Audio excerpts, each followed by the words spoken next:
할렐루야. 무더위가 잘 지내고 계십니까? 많이 덥죠.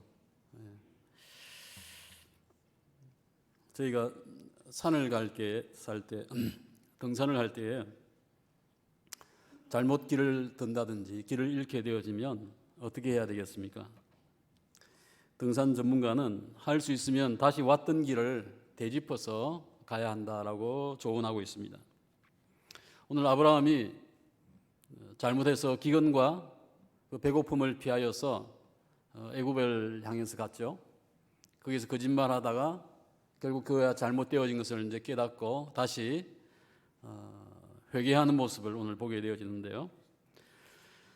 처음에 베델과 아이 사이에서 제단을 쌓고 네게브 사막을 지나서 남쪽해서 애굽 땅까지 갔었는데 이제 다시 오늘 13장에서 보면 애굽에서 출발하여서 다시 지나왔던 네게브 사막을 지나서 그 다음에 다시 가나안 땅, 또 베델과 아이, 제단을 쌓았던 그곳에 다시 올라오고 있는 아브라함의 모습을 보게 되어집니다. 회개라고 하는 것은 내가 잘못하였던 것을 다시 살피는 거예요. 그리고 나서 다시 되짚어서 내가 무엇이 문제인가 하는 것을 되짚어서 올라와서 다시 계속 하던 것을 하는 것입니다. 오늘 아브라함은 예배하다가 예배를 중단하고 애굽을 갔던 거죠. 하나님을 예배했던 자인데, 근데 그가 다시 하나님께 나아오면서 다시 예배를 하고 있는 모습을 보게 되어집니다. 예전에 하나님의 백성인 이스라엘 백성이 애굽에서 노예로 살다가 이제 열재앙을 만나게 되어지죠. 거기에서 구원받고 애굽을 떠나옵니다. 그때 바로의 왕이 금과 은과 많은 것을 또 챙겨서 갈 수 있게 하였죠. 그때 모세가 그 바로 왕에게 이같이 이야기합니다. 우리는 지금 가서 저기에서 애굽을 떠나서 뭐 한다고요? 예배하고 올 것이다 라고 이야기했습니다. 예배할 것이다 라고 이야기했는데요, 오늘 아브라함이 비슷합니다. 애굽에서 재앙을 만났죠, 그죠? 그 재앙 속에서 금과 은과 노비와 가축을 많이 얻어가지고 쫓겨나듯이 탈출하듯이 애굽을 떠나서 올라가고 있습니다. 600년 뒤에 모세가 이스라엘 백성을 이끌고 애굽에서 재앙 속에서 올라가고 있는 모습을 예행 연습하고 있는 거죠. 리허설 하고 있는 아브라함의 모습을 보면서 아브라함이 올라가서 왜 올라갔죠? 왜 다시 제단에 갔습니까? 하나님께 예배하기 위해서인 거죠. 우리가 잘못된 길 가운데 있을 때에, 하나님을 떠나 있을 때에 분명히 기억할 것은 내가 과거에 행하던 것이 옳다고 하면 그것을 다시 해야 하는 거죠. 그것이 회개의 모습인 것을 보게 되어집니다. 오늘 예수를 믿으면서 저희는 죄에 빠지고 유혹에 빠지고 나서 회개를 해야 하는데요, 그 회개에 머물지 못하고 또 유혹에 빠지고 죄를 범합니다. 오늘 적어도 아브라함은 자기가 잘못한 것을 깨닫게 되어졌을 때에 다시 하나님 앞에 서고자 하였던 것을 보게 되어집니다. 4절 말씀, 13장 4절 말씀 같이 함께 봉독하시겠습니다. 시작. 그가 처음으로 제단을 쌓은 곳이라. 그가 거기서 여호와의 이름을 불렀더라. 과거에 처음 여호와의 이름을 불렀던 그곳에 그가 다시 올라왔다고 하는 것입니다. 다시 하나님께 제단을 쌓고 여호와의 이름을 불렀다라고 이야기하고 있습니다. 원위치한 거죠. 원위치.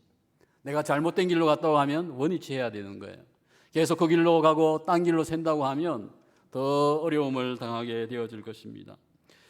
이제 하나님께 예배하면서 하나님과의 관계가 다시 이제 회복이 되어진 거죠. 새 출발할 수 있는 상황이 되어졌는데 5절과 6절 속에 보게 되어지면 갈등이 나옵니다. 아브라함과 롯이, 삼촌과 조카 사이에 갈등이 오는데 그 이유가 무엇입니까? 재산이 너무 많아가지고, 성경에 보면 재산이 너무 많아가지고 갈등이 온 겁니다. 양떼도 있고 가축이 많이 있는데 이것을 이제 목양을 해야 되지 않습니까? 근데 그 땅이 좀 주변에 있는 땅이 좀 별로 안 좋은 땅이었던 것 같습니다. 목초지가 적었던 것이죠. 또 딴 이웃들도, 민족들도 살고 있으니까 더 이상 함께 있기가 힘든 상황이 되어졌고, 종들 사이에 아브라함의 종과 롯의 종이 그 풀 때문에, 그죠? 목초지 때문에 싸움을 하는, 분쟁하는 상황이 되어지면서 이것이 아브라함과 롯에게도 갈등이 되어지는 상황이 되어집니다. 그래서 아브라함이 결심을 하죠. 7절 속에서 보면 내 목자나 너의 목자나 서로 다투게 하지 말자라고 제안을 합니다. 화평을 제안하는 것이죠. 아브라함은 조카와 뭐요?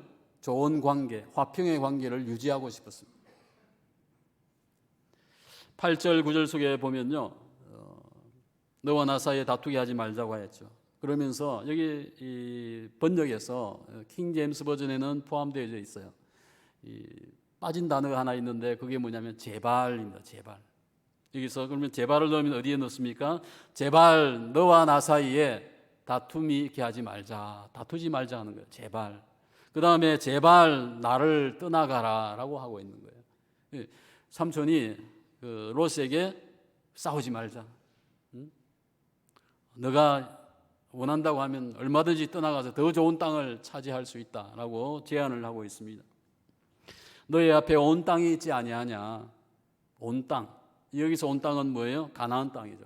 하나님이 아브라함이 주신 그 땅인데 지금 아브라함은 그 땅을 네가 좌하면 내가 우하고 네가 우하면 나는 좌하면서 네가 먼저 이 땅을 차지할 수 있게 선택권을 가질 수 있다라고 주고 있는 것을 보게 되어집니다.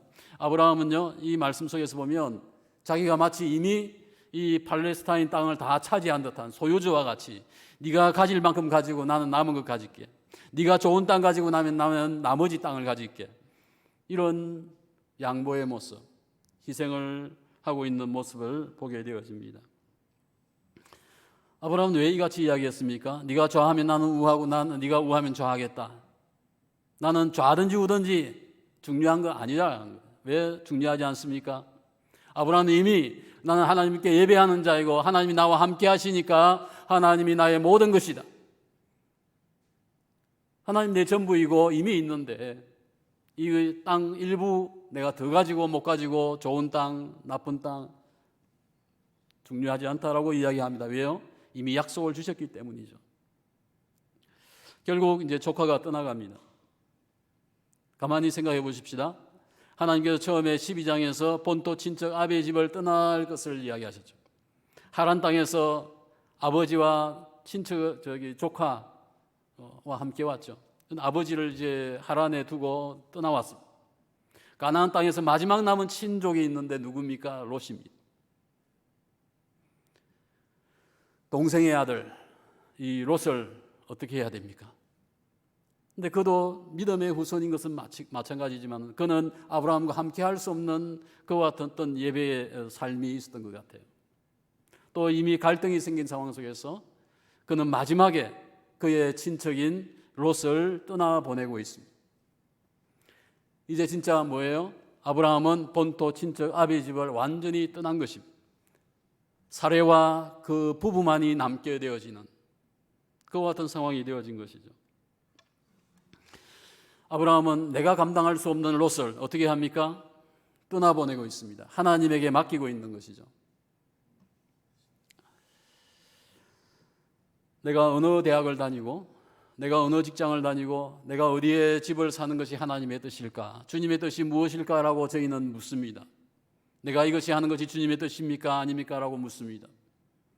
하지만 더 중요한 것이 무엇입니까? 내가 어디를 가든지 무엇을 선택하든지 주님이 나와 함께 하시는 것을 믿느냐 하는 것이에요. 오늘 롯은 그와 같은 상황 속에서 하나님이 중요한 게 아니고 뭐였습니까? 그가 선택하는 것을 한번 보겠습니다. 10절과 14절 속에 보게 되어지면 그가 선택을 하는데요, 한 번의 주저함도 없이 삼촌, 내가 어떻게 삼촌을 떠납니까? 라고 얘기하지 않습니다. 기회가 왔구나. 예, 감사합니다. 눈을 들고 요단 지역을 바라보고 있습니다. 여기서 바라본다고 하는 것은요, 하와가 선악과 열매를 보고 먹음직하다, 보암직하다고 할 때 그 본다고 하는 그 나무를 본 적이라고 했는데요, 그 단어와 같은 단어입니다. 이것은 좀 부정적인 의미의 눈빛입니다. 마음입니다. 하와가 선악과의 열매를 탐내었듯이 오늘 그와 같은 눈빛으로서 요단 땅을 살펴보고 있는 거죠. 어디가 좋은 땅인가? 내가 부자가 될 수 있고 거부가 될 수 있고 많은 약축, 양떼들을 가축을 얻을 수 있는 땅이 적당한 땅이 어딜까 그는 살펴보았습니다. 오늘 우리에게도 이와 같은 탐욕의 눈빛이 있을 수 있죠. 어디가 좋은 땅인가? 어떻게 하면 내가 더 많은 것을 차지할 수 있을까? 우리의 소망이 롯과 같은 태도와 눈빛을 가지고 세상을 살 수 있다고 하는 것입니다. 그의 눈에 무엇이 보였습니까? 소알까지 온 땅에 물이 넉넉하였고 목초지도 풍부하였다라고 이야기하고 있습니다. 이 땅은 어떤 땅입니까? 성경에 보니까 다시 여호와의 동산 같기도 하고 애굽 땅과 같이 보였다 하였습니다. 그러면 이 소알 땅, 지금 소돔 땅인데요, 그쪽 지역의 땅이 진짜 에덴 동산입니까? 아니에요. 애굽만큼 뭐 좋은 땅은 또 아닐 것입니다. 하지만 롯의 눈에는 저 정도면 에덴 동산이고, 저 정도면 내가 과거에 보았던 저 애굽의 그 아름다운 비옥한 땅이다라는 그렇게 보인 거예요. 하나님이 나를 저곳에 보내서 나에게 축복해 주실 것이다라는 기대감을 가지고 보고 있는 것입니다. 평소에 롯은 그런 세상을 사모했습니다. 지상 낙원과 같고 나를 행복하게 해주고 즐겁게 해주는 것, 내 쾌락을 또 대박이 터질 수 있는 그런 도시, 문명, 문화를 그는 찾아가고 있습니다. 그가 이제 어디를 거쳐왔죠? 하란. 그 다음에 애굽을 가봤잖아요. 아마 그는 삼촌이 이것을 떠날 때마다 좀 더 있지, 여기가 좋은데 그런 마음이었을 것 같아요. 그는 드디어 소돔과 같은 땅을 찾고 있는 것입니다. 그런데 성경에서는 보면요, 뭐라고 했습니까? 소돔은 여호와를 악하였어, 그죠? 죄인이었고 하나님을 떠나 있었다라고 성경은 이야기하고 있습니다. 아직 멸망당하기 전에 소돔의 상황이었다고 이야기합니다. 이제 롯이 아브라함을 떠나고 하나님을 떠나서 소돔 땅에 갔는데요, 성경에 자세히 보시면 점점 가까이 갑니다. 소돔 땅에 처음부터 소돔성에 들어가지 못하는 거죠. 왜냐하면 자기도 이제 이방인이니까, 또는 이제 양을 치기 위해서는 들판에 있어야 되죠. 하지만 그는 점점 이동해서 소돔 땅 성 안에 살고 있습니다. 14장에 가면요, 소돔 성에 살고 있습니다. 13장에서는 근처에 있었는데 19장에 가면요, 어디에 앉아 있느냐면요, 성문 위에 앉아 있었다라고 합니다. 성문 위에 앉아 있을 때 천사를 보게 되어지는 거죠. 만나게 되어집니다. 성문에 앉아 있다고 하는 것은 지난번 룻기에서 보면 보아스가 성문 위에 앉아서 있었죠. 이것은 재판장에 앉는 곳입니다. 그 다음에 권력자, 권세 있는 자가 앉을 수 있는 위치에, 그러면 이게 무슨 이야기입니까? 늦게 소돔 땅에 들어갔지만은 롯은 뭐예요? 성공했다고 하는 거죠. 소돔에서 권세 있는 자가 되었고 부유한 자가 되었다고 하는 것을 이야기하고 있는 것입니다. 하지만 그 성은 멸망할 성이었습니다. 오늘 우리가 추구하는 것은 이와 같은 롯의 비전, 롯의 꿈이 아닌가 생각해 보아야 합니다. 교회에는 아브라함과 같은 성도가 많이 있겠습니까? 롯과 같은 성도가 많이 있겠습니까? 달리 이야기하면 여러분은 어떤 성도입니까? 아브라함입니까? 롯입니까? 롯과 같은 비전을 가지고 있습니까? 아브라함과 같은 비전을 가지고 있습니까? 오늘 많은 성도가 롯과 같은 삶을 사모하진 않지만은 그곳에 많이 끌리고 있는 것 같습니다. 불신 남편이 아내를 보고 이야기합니다. 여보, 당신이 교회를 다니는 것을 나는 동의합니다. 하지만 교회에 너무 미치지는 마세요. 적당히 예수 믿으면 된다. 마음의 평안만 있으면 되지. 왜 너무 심하게 너무 열심히 내지 말라고 하는 거예요. 오늘 롯은 그와 같았습니다. 삼촌과 함께 예배할 때까지 참석했겠죠. 하나님을 경외하며 예배하는 자였습니다마는 그는 주님과 함께하지 아니하고 삼촌과 함께하였습니다. 롯의 눈에는 하나님이 크게 보인 게 아니고요, 예배할 때 하나님이 크게 보인 게 아니고 뭐가 보였습니까? 세상의 부귀와 영화와 세상의 것이 더 크게 보인 거예요. 하나님은 점점 작아 보였다고 하는 것입니다. 그는 주저함이 없이 삼촌을 떠나갔습니다. 이제 롯이 떠나가니까 아브라함의 심경은 착잡했습니다. 롯의 가정이, 롯에게는 딸도 있잖아요. 딸들, 귀여운 손녀인데 그들도 다 갑니다. 누가 남았습니까? 아브라함과 그의 아내만 남은 상황입니다. 원래 아브라함 마음속에는 한켠에는 이 같은 마음이 있었습니다. 내가 사라가 아이를 낳지 못한다고 하면 유일한 상속자가 누구예요? 조카 아닙니까? 롯이에요. 이 롯이 있다고 하면 조금 든든했어요. 만약에 애가 없어도 얘가 후손이 되어지고 민족이 되어지고 하나님이 롯을 통해서 축복을 줄 수도 있을 것이다 라는 작은 희망이 있었는데 지금은 그 희망도 떠나보내고 있는 것입니다. 땅바닥에 주저앉아서 고개를 떨구고 있는 아브라함의 모습을 생각해 볼 수 있습니다. 낙담하고 있었는데요. 13장 14절 말씀 같이 한번 봉독하시겠습니다. 시작. 롯이 아브라함을 떠난 후에 여호와께서 아브라함에게 이르시되 너는 눈을 들어 너 있는 곳에서 북쪽과 남쪽 그리고 동쪽과 서쪽을 바라보라. 예. 하나님이 아브라함을 언제 찾아왔습니까? 롯이 떠나고 나서. 롯이 가고 나서 비로소 하나님이 아브라함을 찾아와서 다시 약속을 주고 있습니다. 10절 속에서 보면요, 롯이 요단 저쪽을 쫙 바라보았잖아요. 오늘 14절 속에 보면 아브라함이 또 땅을 바라봅니다. 그런데 성경을 자세히 보십시오. 10절 속에서는 롯이 주체가 되었습니다. 그런데 14절 속에서는 누가 주어입니까? 하나님이 아브라함에게 보게 하시는 거예요. 하나님이 아브라함에게 보여주셨다고 하는 것입니다. 롯은 자기가 보고 싶은 것을 그냥 보고 욕망에 끌리는 것을 보고 그곳을 쫓아갔습니다. 하지만 아브라함은 뭐예요? 좌나우나 내게 중요하지 않습니다. 나는 주님만 있으면 된다고 하는 그와 같은 열망이 남아있을 때 하나님께서 보여주시는 거예요. 그에게 비전을 보여주셨습니다. 너는 눈을 들고 너 있는 곳에서 라고 이야기했습니다. 14절 속에서. 그런데 여기서도 단어 하나가 빠졌는데 제발이란 단어가 빠졌습니다. 그래서 너는 제발 눈을 들어. 지금 쫙 처져 있는 마음이 허전한 거 아니에요. 자기 혼자 남았고 이제 내가 조카한테 뭐 잘못해 준 게 있는가? 왜 저렇게 쉽게 떠나느냐? 야속하기도 하고 서운하기도 하고 이런 마음속에 있을 때에 하나님이 와서 제발 이제 그만해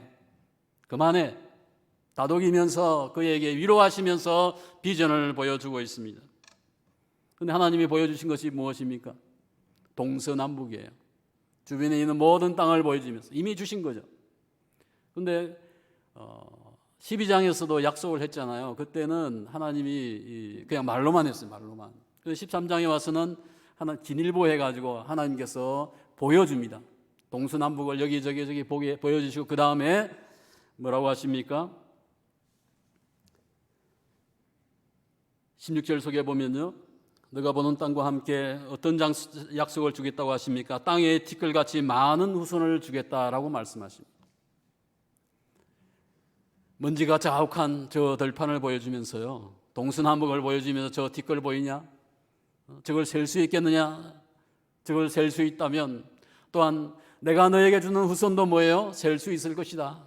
내가 그만큼 저 먼지와 땅에 티끌만큼 많은 수의 너의 후손을 주겠다라고 약속하고 있는 것입니다.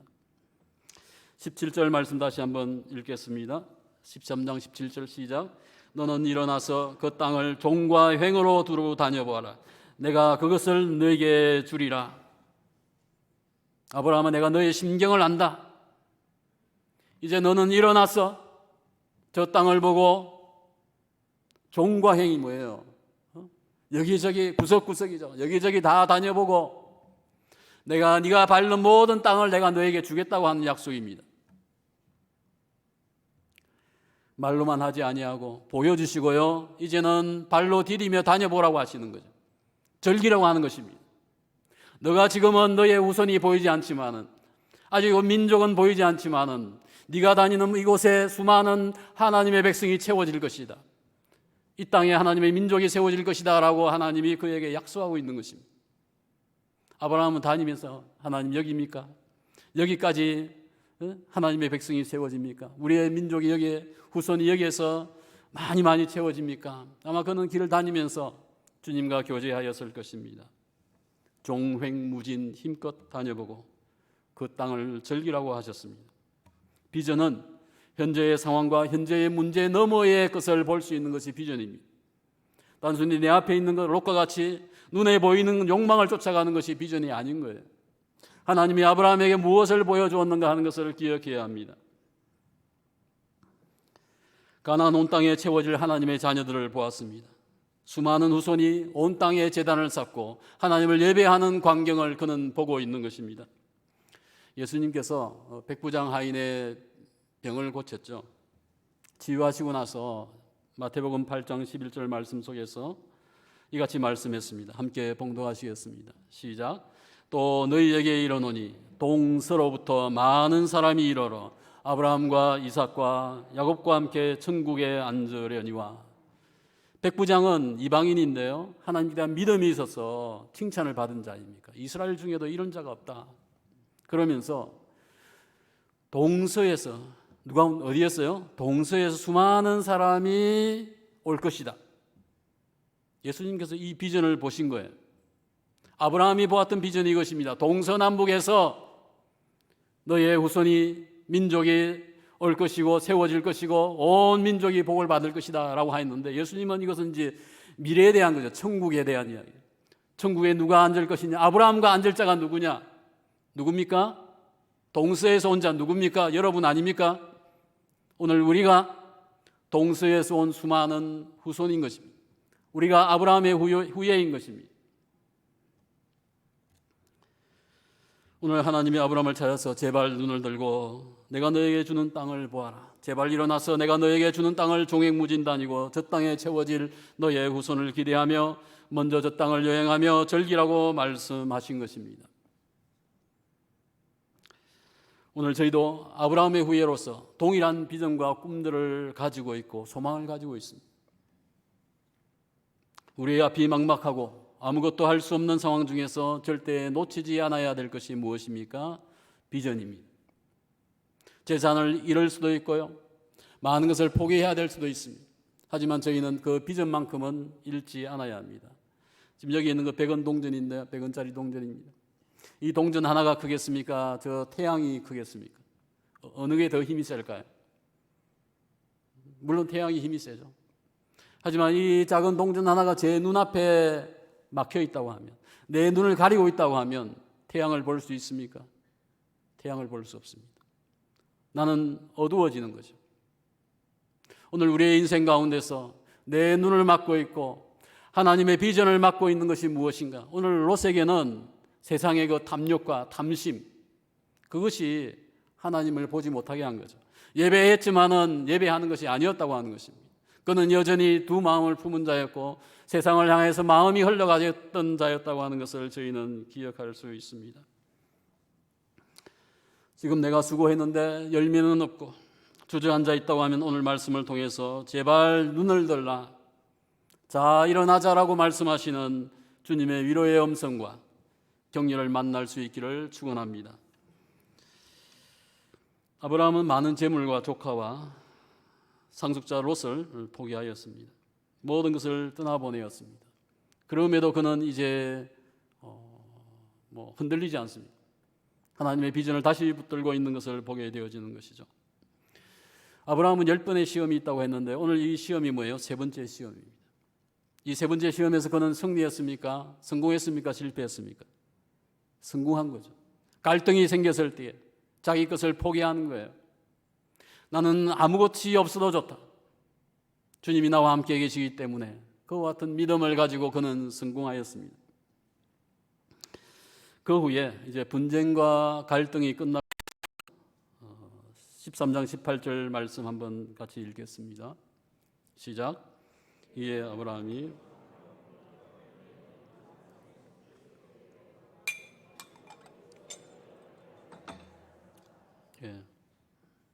하나님에게 위로를 받고 격려를 받은 아브라함이 이제 어떻게 합니까? 다시 제단을 쌓죠. 여기 보면 장막을 옮겼다고 했습니다.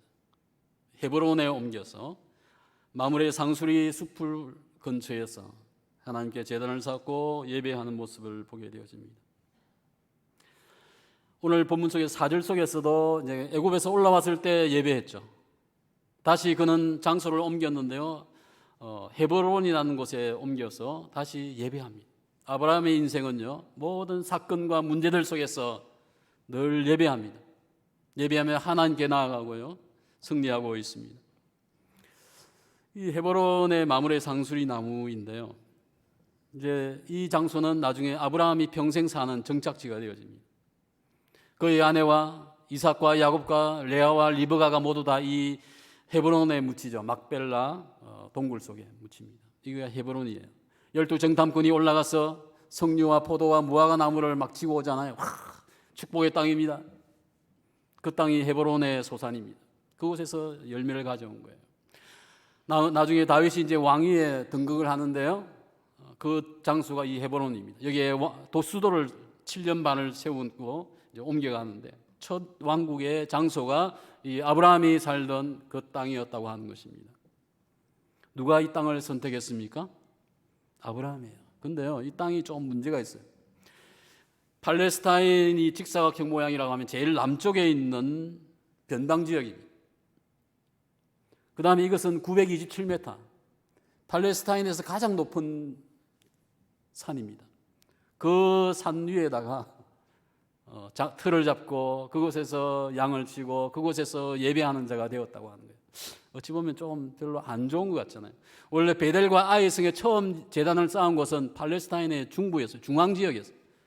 수도가, 국가가 중앙에 있어야 발전할 수 있는데 제일 낮은 곳에, 제일 외진 곳에, 또 제일 높은 곳에, 얼마 보면 좀 엉뚱한 상황인 것 같은데, 아브라함은 이 땅을 택하였어. 하나님, 내가 여기에서 시작하겠습니다.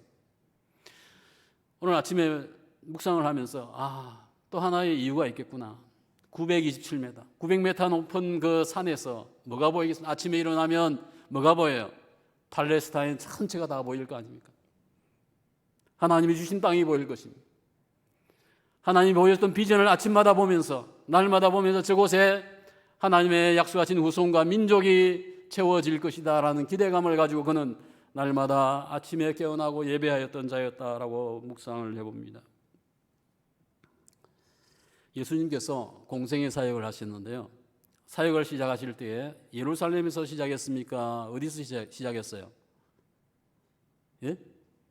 갈릴리 바다, 어촌, 나사렛, 산촌, 변방 지역입니다. 이방인이 많이 살고요, 별로 지식이 있는, 다 보십시오. 제자들 보면 고기 낮고 좀 수준이 낮잖아요. 변방에서 시작했습니다. 오늘 아브라함도 마찬가지입니다. 예수님께서도 그와 같이 시작해 점점 예루살렘에 올라가고 있는 모습을 저희가 보게 되어집니다. 헤브론이 무슨 뜻인지 아십니까? 교제의 장소입니다. 연합의 장소입니다.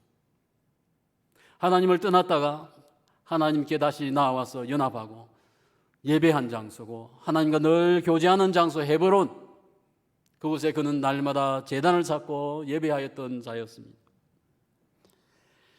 나중에 보면요, 창세기에 그 헤브론에 있는 여기 상수리 나무잖아요. 일종의 참나무 같은 것인데, 이 나무에서 날마다 예배하고 하나님이 그곳에서 또 나타나시고 천사를 거기에서 영접하게 되어지죠.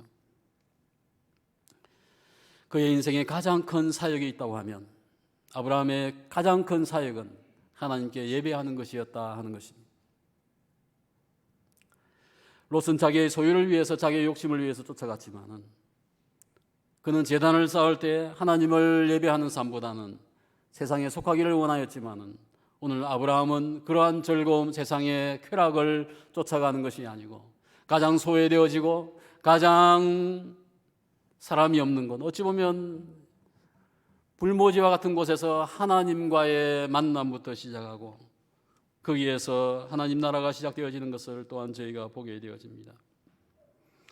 세상은 내가 가진 것을 보고 가치를 매깁니다. 저분은 집이 몇 채가 있고 무슨 차를 끌고 다니고, 우리의 존재는 물질로서 평가되어지고 가치가 매겨질 수 있는 존재가 아닙니다. 진정한 소유는 물질로 채워지는 것이 아닌 것을 아브라함은 알고 있었던 거죠. 롯은 많이 소유하고 내가 성의 재판관이 되어지고 높은 위치의 권세자가 되어진다고 하면 그것이 영광이고 기쁨이었을 것입니다만은, 오늘 아브라함에게는 무엇이 소망입니까? 무엇이 참 모든 것이었습니까? 주님이 그의 전부였다고 하는 것을 기억해야 합니다. 롯을 떠나보내면서 아브라함은 인간적인 기대와 재물도 다 떠나보내었습니다. 하나님만을 선택한 것이죠. 좌우를 선택한 것이 아니고 하나님을 선택하였고 하나님께 예배하고 있는 모습을 오늘 저희가 보게 되었습니다. 예배는 무슨 시간이죠? 오늘 여러분이 예배에 참여하였습니다. 예배는 무슨 시간이에요? 찬양하고 설교 듣는 시간입니까? 예배는 하나님이 여러분을 소유하는 시간입니다. 너희는 내 것이야. 너희는 내 안에 있어야 된다고 말씀하시는 그 예배에 하나님의 영광 속에 우리가 들어가야 하는 거예요. 하나님이 임재하여서 우리가 주님에게 지배당하는 그것이 예배인 것입니다. 또한 우리가 주님을 소유하는 것, 맞습니다. 주님이 전부입니다. 그와 같은 심정으로 나아가는 것이 예배라고 하는 것을 기억해야 합니다. 주님께서 저희에게 찾아와서 얘기합니다. 내가 너의 것이다. 내가 너의 전부이다라고 말씀하고 있습니다. 정말 주님이 나의 전부입니까? 동의하십니까? 아브라함은 하나님을 소유했기 때문에 그가 어떤 물질을 더 가지고 더 좋은 것을 가지지 못한다고 하여도 그것에 대해서 문제 삼지 않고 있는 것을 보게 되어집니다. 오늘 우리가 소망하는 것이 롯의 인생입니까? 아니면 아브라함의 인생입니까? 롯이 선택한 이러한 인생은 우리 그리스도인이 머물러야 할 인생이 분명히 아닙니다. 오늘 저희는 세상에서 많은 복을 가져야 되겠지만 저희는 또 복을 주어야 되고 복이 되어야 하는 인생인 것을 기억해야 합니다. 과거에 아마 예수를 믿고 하나님이 주신 소명이나 비전이 있었을 겁니다. 내가 주님을 위해서 이렇게 살겠습니다. 그게 무엇인지 기억하십니까? 아니면 아직도 기억이 가물가물하십니까? 그때 뭐였지? 아브라함에게 주님께서 말씀하셨죠. 제발 눈을 들고 동서남북을 보라. 자, 일어나자라고 말씀하셨는데요. 오늘 우리가 다시 한번 제발 주님이 말씀하십니다. 동서남북을 보라고 하시는 것입니다. 다시 비전을 붙잡으라고 말씀하고 있습니다. 주님이 주시는 나에게 주시는 그 사명과 약속이 무엇입니까? 지금 팬데믹의 상황 속에서 움직일 수 없는 제한된 이런 상황들 속에서 어쩌면 저희는 여전히 무엇을 해야 합니까? 종횡무진 다녀야 합니다. 다닐 수 없잖아요. 그럼 지금 이 시간 저희는 기도하시면서 종횡무진하십시오. 하나님 저기입니까? 여기입니까? 하나님께서 원하시는 것이 무엇입니까? 내가 주님을 위해서 어떤 인생을 살까요? 다니라고 말씀하고 있습니다. 아브라함은 사실 아무도 없잖아요. 아들도 없죠. 조카 롯도 떠났죠. 후손이 아무것도 안 보이고 그 열악한 땅을 차지하고는 좋은 땅은 다 가져갔고 그 가운데서 그는 누구만 의지합니까? 방법이 없어요. 하나님만 의지하고 있는 것을 보게 되었습니다. 오늘 우리가 살고 있는 이 지역은 어떤 도시입니까? 여러분이 이 땅에서 내가 여기에서 농사를 짓고 이 땅에서 사업을 해서 돈을 많이 벌자. 대박이 터지고 아파트를 사고 많은 투자를 하여서 많은 것을 소유하고자 하는 장소입니까? 내가 생각하는 어떤 그런 비전을 이루는 것이 이 상주라고 하는 장소입니까? 롯은 그런 장소를 찾아간 것이죠. 아브라함은 그러하지 아니했다고 하는 것을 기억해야 되겠습니다. 오늘 저희는 예배하는 자입니다. 오늘 이 시간 예배할 때에 누가 가장 크신 분이십니까? 하나님이 가장 크게 보이십니까? 아니면 여전히 내가 세상에 일주일 동안 살면서 추구했던 그것이 아직도 크게 보이십니까? 적어도 예배하는 이 시간만큼은 하나님이 내게 크게 보이셔야 합니다. 여러분의 일상과 가정과 사업 속에서 여전히 하나님이 거기에서도 크게 보이셔야 합니다. 주님이 크게 보이면요, 세상의 것은 작게 보일 것입니다. 오늘 나의 인생을 한번 되짚어 보십시오. 내가 아직도 애굽에 있는지 아니면 여전히 소돔성의 것을 추구하며 가까이 나아가며 거기에서 내가 성공해 보려고 하고 있는지. 오늘 아브라함은 헤브론, 교제의 장소, 예배의 장소, 하나님과 연합하는 장소에 머물면서 하나님께 나아가고 예배한 자였습니다. 오늘 저희들도 그와 같은 마음, 주님과 예배하고 주님과 하나 되는 것이 나의 최고 우선이고 그것이 나의 전부이고 내 소유의 기쁨이 된다고 하는 확신이 있기를 축원합니다. 제발 눈을 들고 동서남북의 비전을 다시 품으시고 제발 일어나 종횡무진다니며 예배하는 저와 여러분이 되시기를 축원합니다. 제가 군에 있을 때 가장 애착이 같은 찬송가가 하나 있습니다. 복음성이죠. 힘들 때에 이 곡을 불렀는데 나의 등 뒤에서 나를 도우시는 주 같이 한번 찬양하시겠습니다.